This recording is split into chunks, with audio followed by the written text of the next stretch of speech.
What if I told you that one man's arrogance just set the entire WWE universe on fire, and the person coming to collect is someone he never should have provoked in a million years?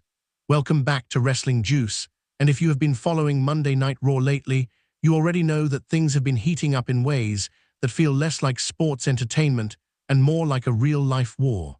But what happened last night was something else entirely. It was the kind of moment that stops you mid-scroll, makes you sit up straight, and reminds you exactly why you fell in love with professional wrestling in the first place. Paul Heyman did not just push the envelope last night on Monday Night Raw. He doused it in gasoline, dropped a lit match on it, and walked away smiling. And now the consequences of that decision are going to ripple through the entire WWE landscape in ways that even the self-proclaimed Weissman could never have anticipated. To truly understand the gravity of what unfolded, you have to appreciate the slow burn that led to this explosion. For weeks now, Paul Heyman has been operating like a chess grandmaster, methodically moving his pieces across the board with cold, calculated precision. He studied Seth Rollins, identified his greatest weakness, which has always been that volcanic temper, and he constructed an elaborate trap designed specifically to exploit it. Heyman filed a restraining order against Seth, fully knowing that a man as passionate and protective as Rollins would be completely incapable of staying away. And just as Heyman predicted, Seth showed up anyway.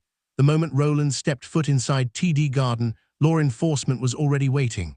He was handcuffed right there in front of the live audience and dragged out of the building while the crowd watched in stunned silence.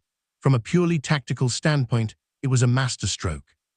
Heyman had neutralized his opponent without throwing a single punch, and anyone watching thought that was the end of the night's drama.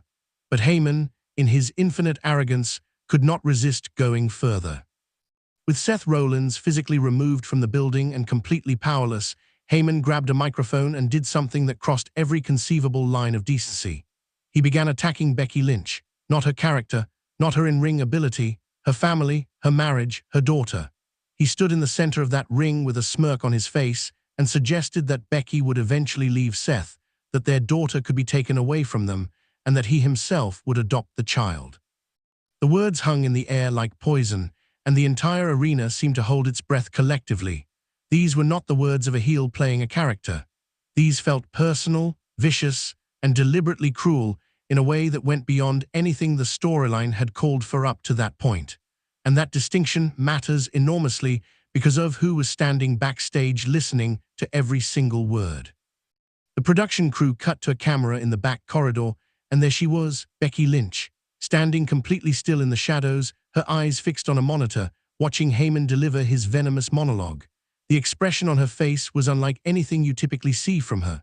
There was no fiery bravado, no cocky smirk, none of the theatrical bravado that has defined her man persona over the years.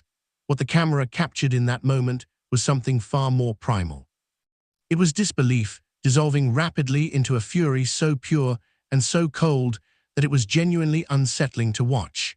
The crowd inside the arena had already been buzzing with nervous energy, but the moment Becky began moving toward that ring, the entire building erupted into a roar that felt like the roof might come off.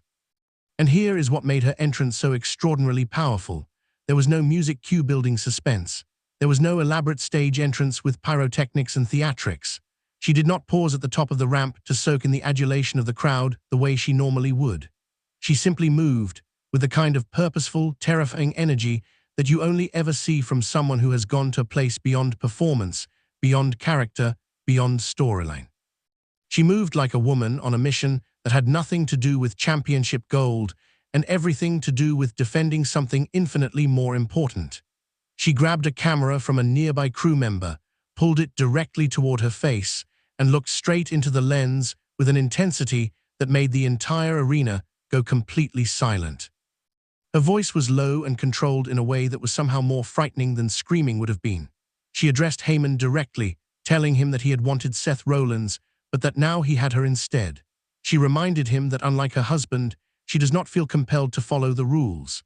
And then she delivered the line that is going to define this entire feud going forward, warning him that because he had touched her family, she intended to burn his entire empire to the ground. It was not a promo. It was a declaration of war issued by someone who meant every single syllable of it.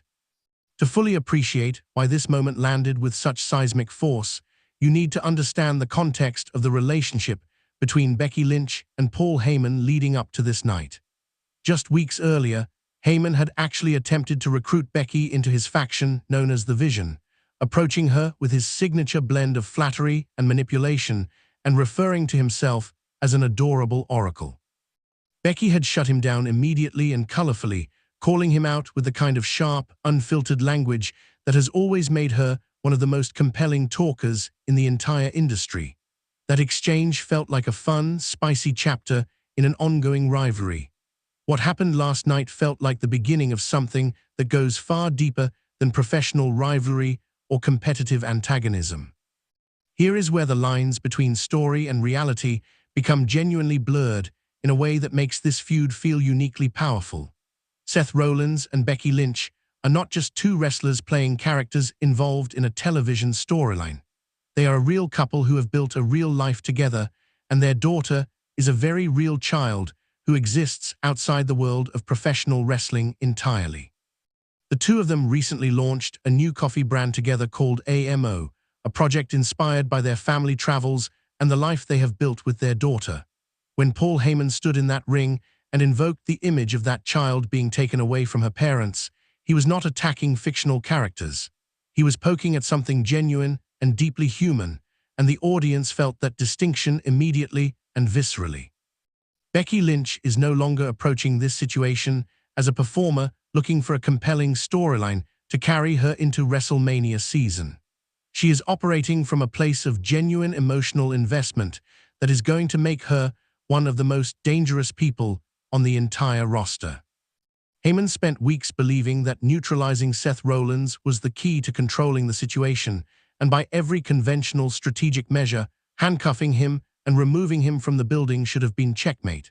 But in his arrogance and his obsession with psychological warfare, Heyman committed the single most catastrophic miscalculation of his entire career.